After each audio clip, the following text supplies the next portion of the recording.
Saya selalu berpikir bahwa cinta itu sederhana, seperti air mengalir di sungai Jakarta yang keruh, sampai hari itu tiba dan menghancurkan segalanya.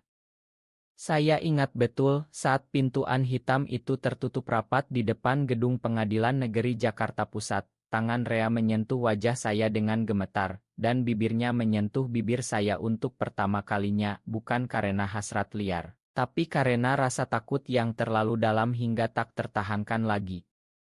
Di luar sana, dunia menunggu Onis yang bisa merenggut kebebasan saya selamanya, tapi di dalam sempit itu, kami berdua melakukan sesuatu yang dilarang oleh hukum, agama, dan masyarakat. Kami saling mengakui bahwa cinta kami nyata, meski terlarang. Nama saya Ardi, seorang aktivis muda yang memperjuangkan hak buruh di pabrik-pabrik Jakarta. Saya dituduh melakukan penganiayaan terhadap seorang mandor yang sebenarnya telah menyiksa para pekerja.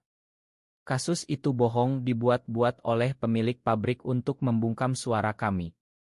Dan Rea, pengacara yang ditunjuk untuk membela saya, adalah pria yang membuat hati saya bergetar sejak pertemuan pertama di ruang tahanan.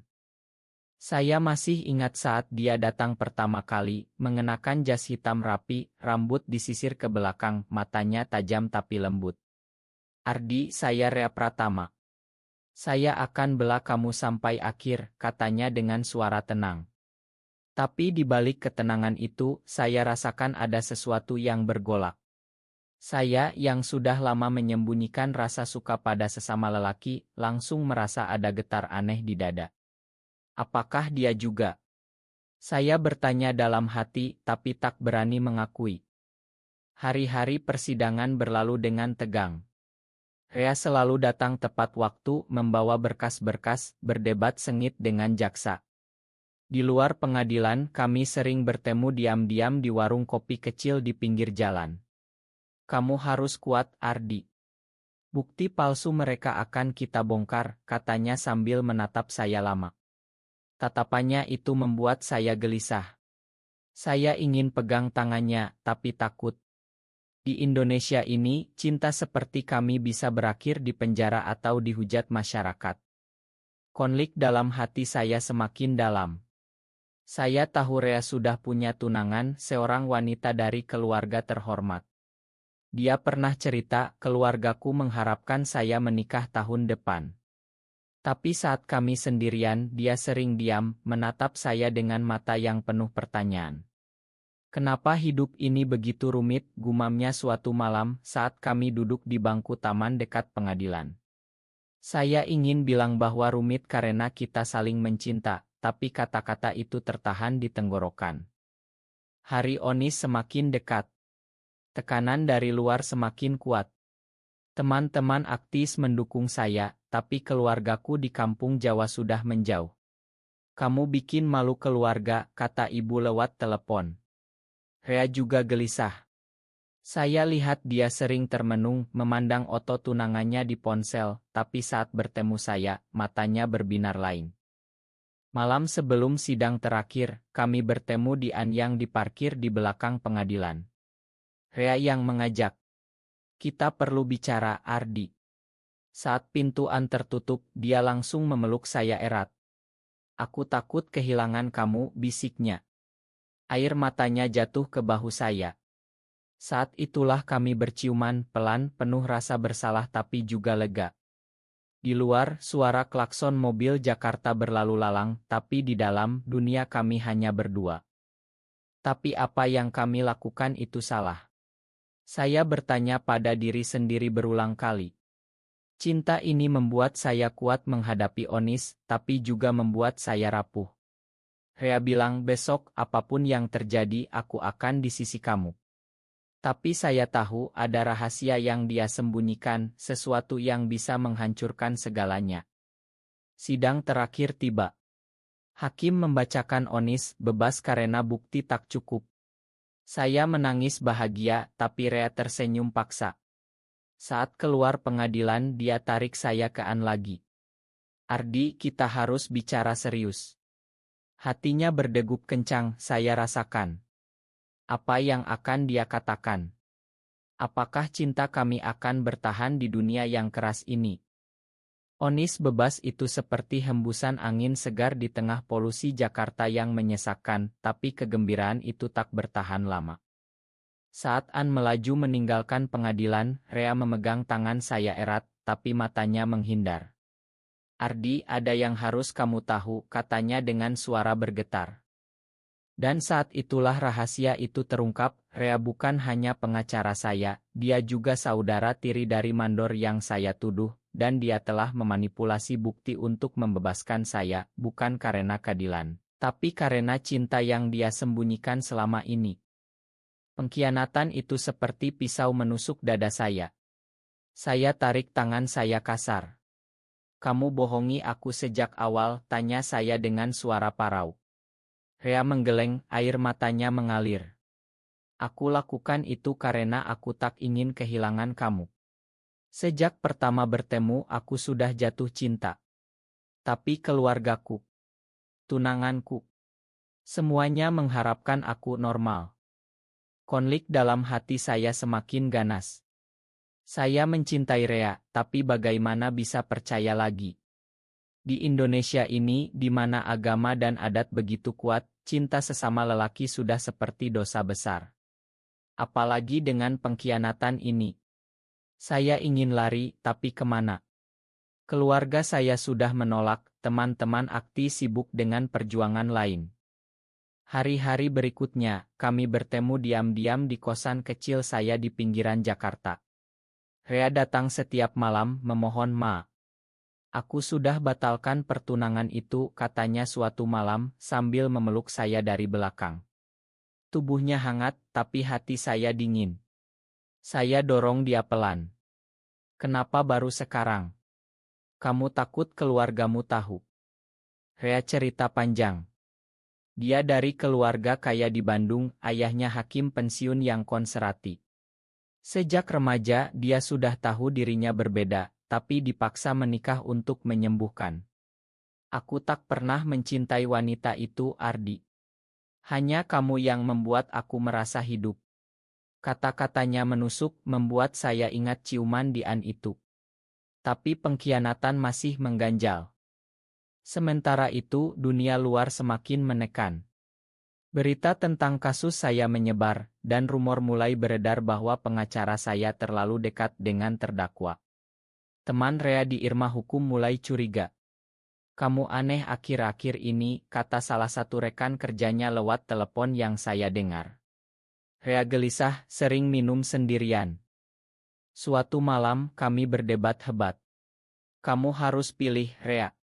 Antara aku atau hidup normalmu itu," teriak saya. Dia diam, menatap lantai. "Aku tak bisa, Ardi. Keluargaku akan hancur jika tahu." Kata-kata itu seperti tamparan. Saya keluar kosan, berjalan sendirian di jalan raya Jakarta yang ramai, hati hancur berkeping. Tapi cinta ini terlalu dalam. Besoknya, Rea datang lagi, membawa bukti bahwa dia sudah laporkan manipulasi bukti ke atasan, meski itu berisiko karirnya. "Aku pilih kamu," bisiknya sambil mencium kening saya. Kami berpelukan lama, tapi saya tahu badai belum berlalu. Keluarga Rea tahu. Ayahnya telepon, marah besar. "Kamu bikin malu keluarga. Cinta lelaki itu penyakit." Rea menangis di pangkuan saya malam itu. Saya pegang tangannya erat. "Kita hadapi bersama," kata saya, meski hati saya takut. Di masyarakat seperti ini, kami seperti buronan cinta. Cinta kami semakin dalam di tengah tekanan. Kami sering habiskan waktu di Antua itu bicara sampai pagi. Rea cerita mimpi-mimpinya, saya cerita perjuangan saya. Tapi pengkhianatan masa lalu masih bayangi. Apakah saya bisa makan sepenuhnya? Akhirnya, konflik memuncak saat tunangan lama Rea datang ke Jakarta, memohon kembali. "Rea, ini salah paham. Keluargamu bilang kamu stres karena kasus." Rea tolak, tapi hati dia goyah. Saya lihat itu. Malam itu, kami berdebat lagi, dan untuk pertama kali, Rea akui bahwa dia takut kehilangan segalanya. Saya tinggalkan dia sendirian di An. Hati saya remuk. Apakah cinta ini akan berakhir tragis? Pengkhianatan kedua datang seperti hujan deras di musim Jakarta, tak terduga dan membanjiri segalanya. Saya pikir Rea sudah pilih saya, tapi saat saya melihat foto dia dengan tunangannya di media sosial keluarga, hati saya hancur lagi. Dia kembali ke kehidupan normal, meninggalkan saya sendirian dengan luka yang semakin dalam, bertanya-tanya apakah cinta kami hanya ilusi di tengah dunia yang tak pernah menerima kami. Saya tak bisa tidur malam itu. Berjalan sendirian di trotoar glodok, lampu neon berkelap-kelip, tapi hati gelap. Rea telepon berkali-kali, tapi saya matikan. Ardi, ini bukan seperti yang kamu pikir, pesannya. Tapi Otto itu jelas, dia tersenyum di acara keluarga, tangan tunangannya di bahunya. Besoknya, dia datang ke kosan saya, wajah pucat. Ayahku paksa Ardi. Dia ancam warisan, ancam karir. Aku tak kuat. Suaranya pecah. Saya tatap dia dingin. Kamu selalu pilih mereka, Rea. Aku cuma pelarian saat kamu takut. Dia menangis, memeluk kaki saya. Tidak, aku cinta kamu. Tolong percaya lagi. Tapi kepercayaan sudah retak. Saya dorong dia keluar. Sendirian saya menangis. Mengapa cinta ini begitu menyakitkan? Di Indonesia, kami tak punya tempat.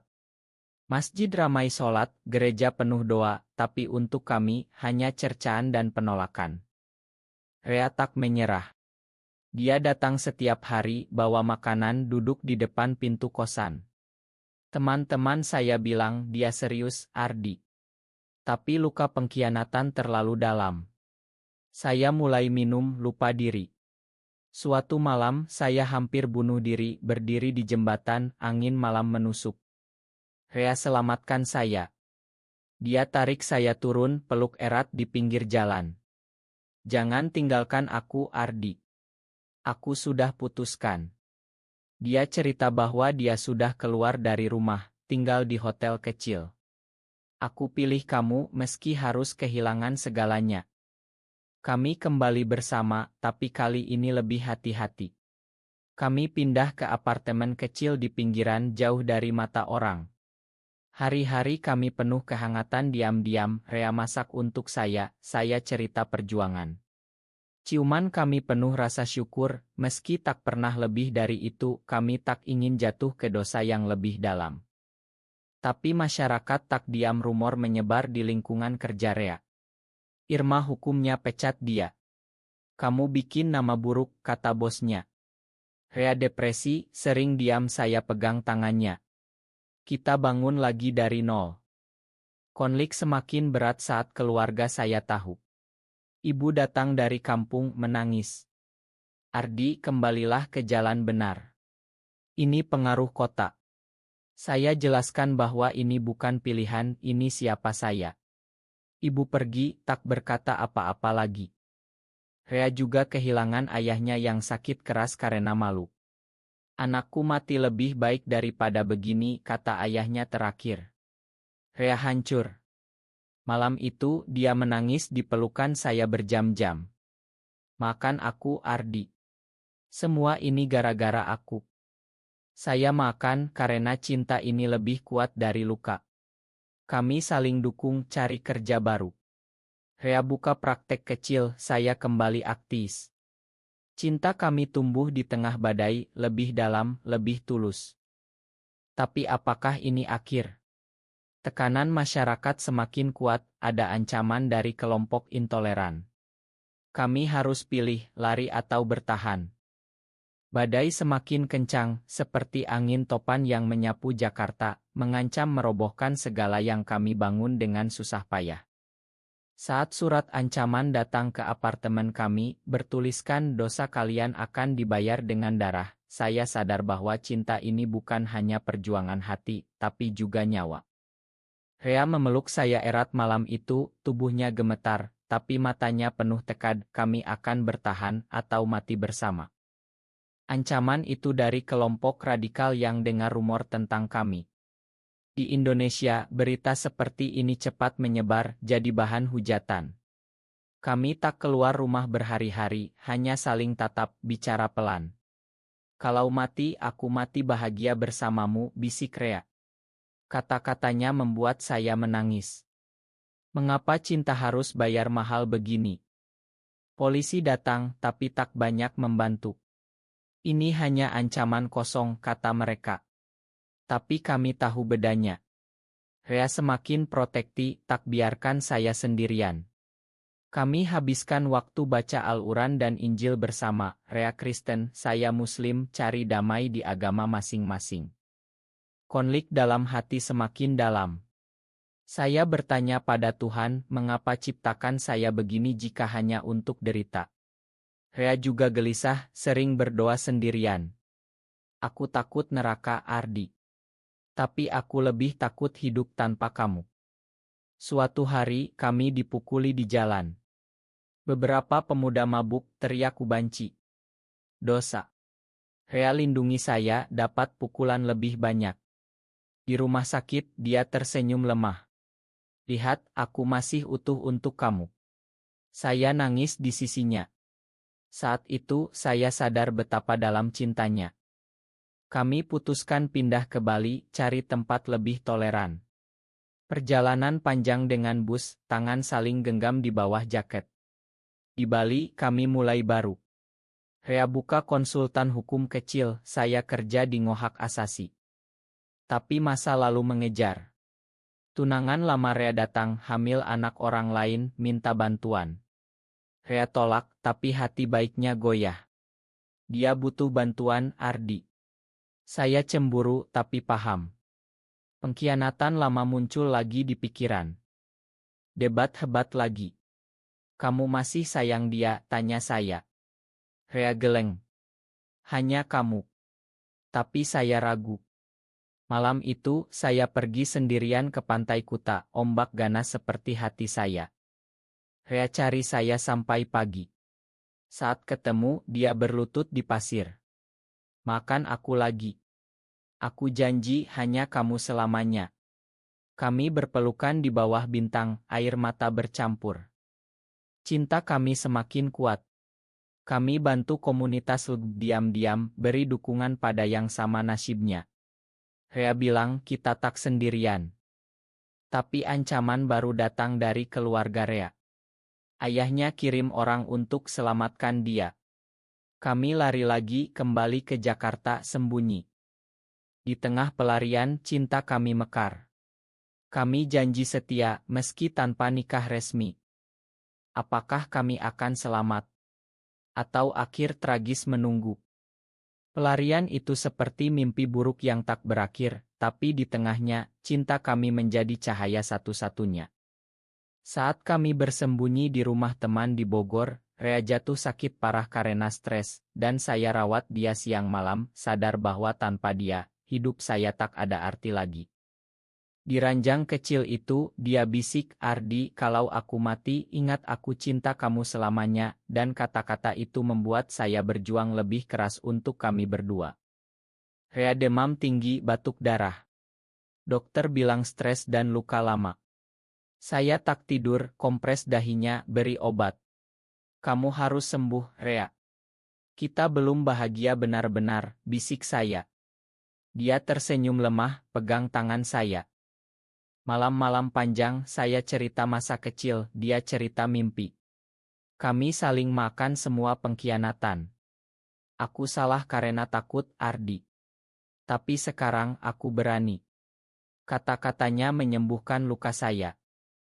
Teman kami bantu sembunyikan dari keluarga Rea yang masih cari. Polisi tak banyak bantu, tapi komunitas kirim dukungan diam-diam. Rea sembuh pelan. Saat bisa bangun, dia peluk saya lama. Terima kasih jadi penyelamatku. Kami ciuman penuh syukur, rasa lega bercampur. Kami putuskan tak lari lagi. Kembali ke Jakarta, hadapi semuanya. Rea buka praktek lagi, saya lanjut aktif. Kami hidup terbuka di lingkaran kecil, tapi hati-hati. Konflik terakhir datang saat ayah Rea datang. Pulanglah, anakku. Ini salah jalan. Rea tatap ayahnya tegas. Ayah, ini jalan aku. Aku cinta Ardi. Ayahnya diam, lalu pergi tanpa kata. Tapi kejutan, ayah Rea sakit, minta maaf sebelum mati. Makan ayah, Rea. Ayah salah. Rea menangis di makam ayahnya, saya dampingi. Setelah itu, keluarga Rea pelan-pelan terima. Ibu Rea datang peluk kami berdua. Yang penting kalian bahagia. Cinta kami semakin dalam. Kami adopsi anak yatim diam-diam, bangun keluarga kecil. Bantu orang lain yang sama nasib. Tapi masyarakat masih keras. Ada demo anti-LGBT, kami tak ikut tapi dukung dari jauh. Rea bilang kita sudah menang, Ardi. Cinta kita bertahan. Ya, meski luka banyak, cinta ini abadi. Akhirnya, setelah semua badai berlalu, kami menemukan damai di pelabuhan kecil yang kami bangun sendiri. Di rumah sederhana di pinggir Jakarta, dengan anak angkat kami bermain di halaman, saya sadar bahwa cinta sejati bukan tentang sempurna, tapi tentang memakan dan bertahan bersama.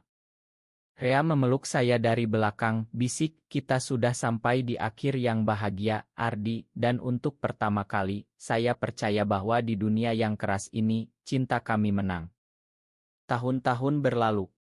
Kami bangun yayasan kecil Bantul Muda yang terbuang. Banyak cerita duka datang, tapi kami beri harapan. Cinta kalian tak salah, kata kami pada mereka.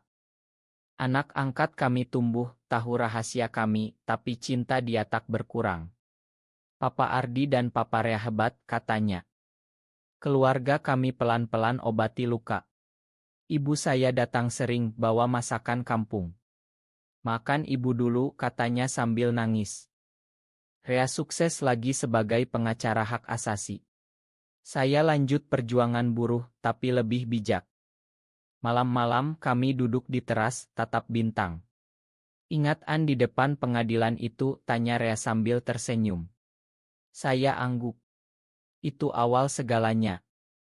Kami tak pernah menyesal. Meski pengkhianatan, luka, ancaman, cinta ini layak diperjuangkan. Di Indonesia yang masih belajar terima perbedaan, kami jadi contoh diam bahwa cinta tak kenal jenis kelamin, hanya hati yang tulus. Akhirnya, kami bahagia. Bukan akhir tragis, tapi harapan baru. Cinta gai kami penuh ketegangan, tapi berakhir dengan pengampunan dan keabadian. Terima kasih pada Tuhan yang ciptakan kami begini dan beri kami satu sama lain.